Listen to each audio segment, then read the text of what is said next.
ఏమనంటే కొండగట్టుకు పైసలు ఇచ్చినండి. నీ అయ్యే జాగిరియా పైసలు? తెలంగాణ ప్రభుత్వం ఆంధ్రప్రదేశ్ ప్రభుత్వం వస్తే ఇంకొక మాట మాట్లాడతారు, రానియరా తిరగనియరా. గత 4 నెలల కింద వచ్చినప్పుడు తెలంగాణ ప్రభుత్వం ఆయనను తెలంగాణ గెస్ట్గా ఇచ్చిన ప్రోటోకాల్ ఇచ్చి, అది మర్చిపోయి మాట్లాడితే ఎట్లా?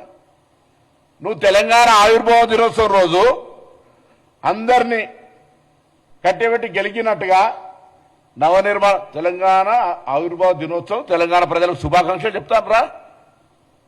ఇది ప్రజల ఆకాంక్ష, పోరాడి సాధించుకున్నారు, బాగండి అని కోరు. తెలంగాణ నవనిర్మాణం ఏం చేసేది ఉన్నది? నువ్వు వచ్చి పీకేదేంది ఇక్కడ? నువ్వు ఇప్పుడు చెప్పినావు కదా అక్కడనే పీకలేకపోతుంది ఇక్కడే పీకుతా అని.